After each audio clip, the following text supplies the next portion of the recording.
भारत और चीन के बीच जिस तरह से तनाव बढ़ा है, उसको देखते हुए भारत में चीन के सामानों को बायकॉट करने की मुहिम तेज हो गई है।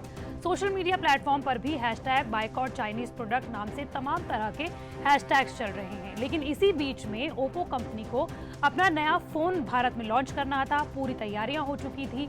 यूट्यूब पर इसकी स्ट्रीमिंग भी बुधवार को शाम 4 बजे होनी थी, लेकिन कंपनी ने इस कार्यक्रम को रद्द कर दिया। कंपनी ने इस पर कुछ कहा तो नहीं, लेकिन इस बात से अंदाजा लगाया जा सकता था कि भारत और चीन के बीच जिस तरह से तनाव हुआ है, ओप्पो कंपनी ने इसी को देखते हुए अपने कार्यक्रम को और इस लॉन्चिंग को ही रद्द कर दिया।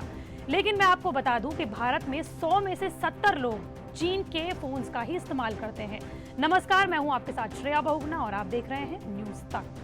एक रिसर्च फर्म है काउंटर पॉइंट। उसकी रिसर्च के मुताबिक भारत में 2020 की पहली तिमाही यानी कि जनवरी, फरवरी और मार्च में स्मार्टफोन्स के बाजार में चीन की कंपनियों की हिस्सेदारी थी 70% से भी ज्यादा।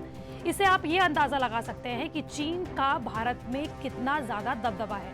भारत में स्मार्टफोन ब्रांड के टॉप 5 फोन्स हैं, जिसमें 4 तो चीन के ही हैं। Xiaomi, OnePlus, Vivo, Oppo और Samsung इसमें शामिल हैं। इसमें सिर्फ सैमसंग ही ऐसी कंपनी है जो गैर चीनी है, जो दक्षिण कोरियाई कंपनी है। लेकिन भारतीय कंपनी इन टॉप 5 कंपनियों में एक भी नहीं है। तो ऐसे में सवाल यह है कि भारतीय कंपनियां स्मार्टफोन्स के मार्केट में आखिर खड़ी कहां हैं? साल 2019 में भारत ने अमेरिका को पीछे छोड़कर दुनिया में दूसरे सबसे बड़े स्मार्टफोन बाजार का दर्जा हासिल किया। काउंटर पॉइंट रिसर्च के मुताबिक भारत के बाजार में 15.8 करोड़ स्मार्टफोन्स में से 72% स्मार्टफोन्स चीन के बने हैं।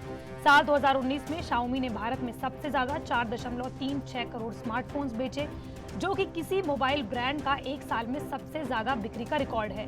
पिछले साल Xiaomi की बिक्री 9.2% और बाजार में हिस्सेदारी 28.6% बढ़ी है।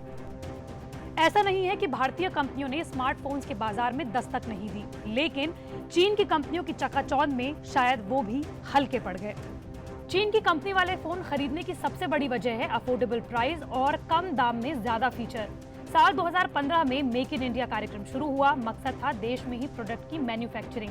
चीन के स्मार्टफोन कंपनियों जैसे Xiaomi ने तो अपने प्लांट इंडिया में भी लगा दिए, लेकिन मैन्युफैक्चरिंग की जगह असेंबलिंग पर जोर दिया। मतलब भारत में फोन बनाने की बजाय उसके अलग अलग पार्ट को अन्य देशों से मंगाकर इंडिया में असेंबल करके फोन तैयार करना।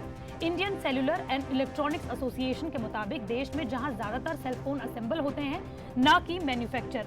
और आप में से कई लोग जो आईफोन का इस्तेमाल करते हैं, मैं उनको भी बता दूं कि आप में से कई लोगों के आईफोन्स चीन के शेनज़ेंग में बनते हैं।